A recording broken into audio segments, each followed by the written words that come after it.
Hi, I'm Councilman Michael Sargentson, and I want to encourage everyone to come out Tuesday, February 28th, 6 p.m. at Nethercutt School to the 8th Ward Emergency Manager Meeting. Here you will be able to ask questions, give your opinions, and be a part of the solution. Please show up Tuesday, February 28th, Nethercutt School. Be a part of the solution. Tuesday, February 28th at 6 p.m. And remember, Flint is a great place to make better.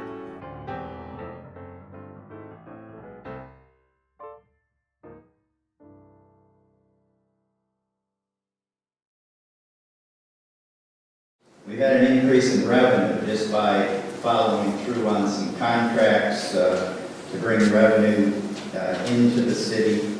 And we also have been pursuing grants. The Department of Energy grant that went back, we were able to renegotiate that, and the $800,000 plus will be back in the community, and we can utilize that for like retrofitting of this building.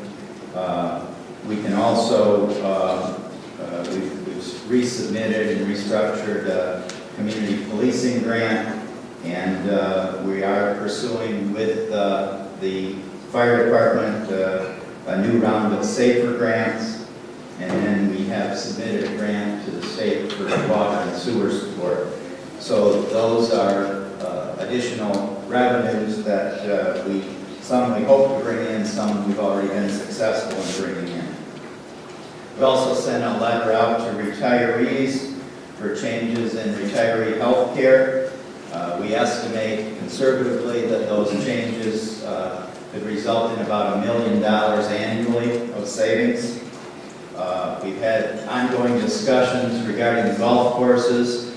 We're prepared to really execute 3 contracts. I think Swartz Creek is the one that's still out there that is not finalized. We're having ongoing discussions with our unions on that, and hopefully we can get all 4 of those moving for the citizens this summer.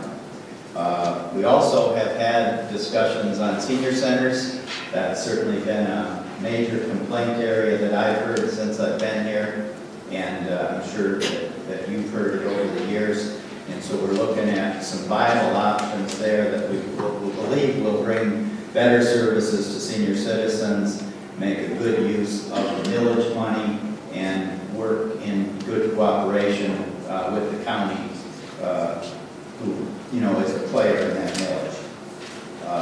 I mentioned reviewing the collective bargaining agreements, and we have Labor Council on board doing that. The other piece, as part of the deficit elimination plan that we will submit to the state on February 27th, is to pursue fiscal stabilization bonds. We don't really see a way to take care of that deficit without that kind of support from the state. So that will be part and parcel of our deficit elimination plan when it's submitted. And then another piece is when we met with the state around public safety, and I know Al Locke has been in my ear since I got back here about the city lockup and the value of that to addressing crime issues in the community. So, of course, we don't have the resources, so we're going to have to find the resources if we're going to open that. But that also is a critical piece of the criminal justice plan that we have to put together, because one thing we do know is if we open that lockup and we don't have a plan working with county officials and law enforcement officials across the community, that'll be overcrowded. We'll have an overcrowded jail on one side of the street, an overcrowded lockup, and we won't really have had much impact on crime. So that criminal justice plan that I talked about, we see as a major piece of cooperation that has to be developed by policymakers so that the system can indeed work better for citizens in this community, and we can create a safer environment for people. And then finally, on parks, we've had some initial discussions with Genesee County Parks in terms of a long-term cooperative agreement. Didn't feel like we could get that done this year. We are looking at our options to make sure those parks get mowed, and also at a collaborative arrangement with the land bank again on the weeds. So those are the major, I think, actions that we've taken thus far, and I want to talk a little bit, though, about the challenges, and just put those in a perspective. First of all, we've got a $9 million deficit in the general fund from last year to deal with, and our general fund expenses continue to exceed revenues at this time by as much as another $4 million by the end of this fiscal year. So major challenge there. Our general fund is subsidizing our parks fund, building inspection fund, waste collection fund, and even though there are other dedicated sources of revenue, the general fund is the primary source of funding for public safety. The 3 mills voted for waste collection generates about $3 million a year. This is insufficient to cover the cost of collections, the way things are being currently done, and we expect that to go over by $1.5 million.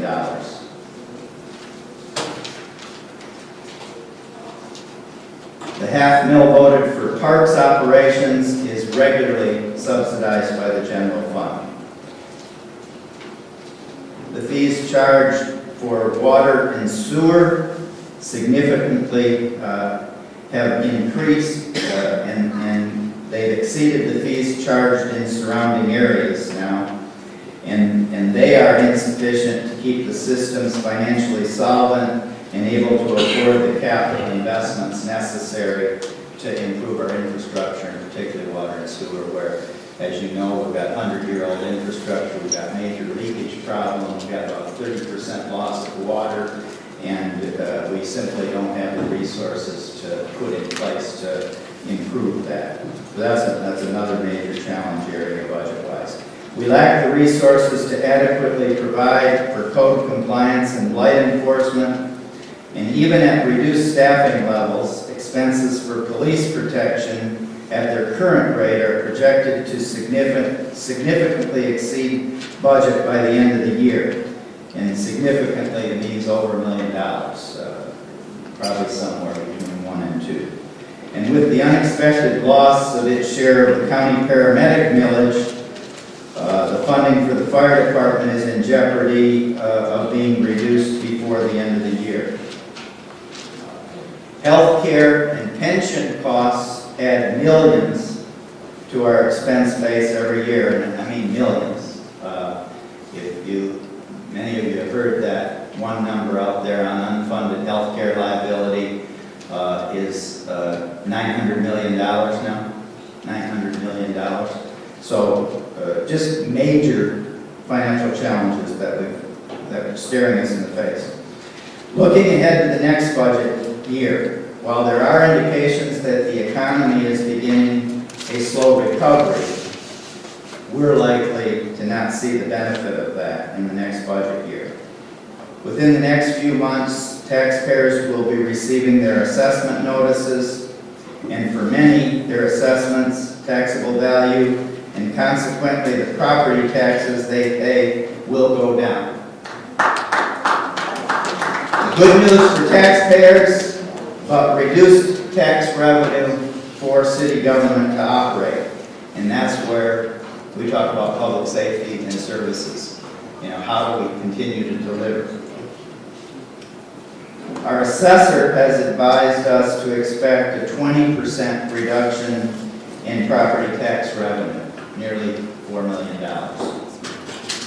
We're working hard to develop a spending plan that recognizes our financial realities while addressing the most important priorities. But it will not be possible to do everything and and to do it the same way that we've done it in the past. So that's why I keep saying everything is on the table. We have to consider different ways of doing business in order to get this job done for citizens. So with that, I think I'll close and open it up for your questions. Thank you, Mike.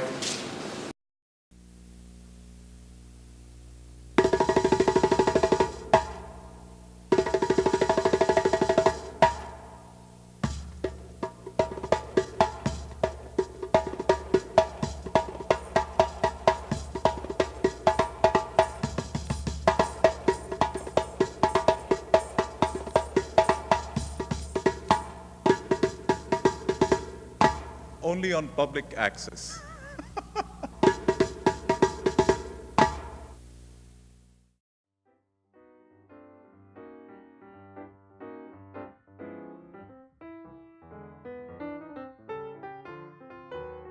Hi, I'm Councilman Michael Sargentson, and I want to encourage everyone to come out Tuesday, February 28th, 6 p.m. at Nethercutt School to the 8th Ward Emergency Manager Meeting. Here you will be able to ask questions, give your opinions, and be a part of the solution. Please show up Tuesday, February 28th, Nethercutt School. Be a part of the solution. Tuesday, February 28th at 6 p.m. And remember, Flint is a great place to make better.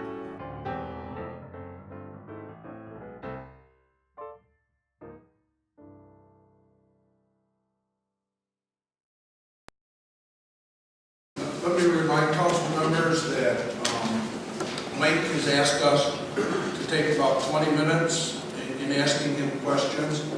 He would like us to be specific and concise to the questions that we ask him, and we're only to direct our questions to the emergency manager. I'm going to start with Del Rico, first ward, and work my way right around, and then I'll come back the other way. Councilman Kincaid, for the sake of time, I would like to refer to Councilman Poplar. I had an opportunity to ask a lot of questions. I do have more questions, but I'll wait till the end and address whatever questions have not been asked to you.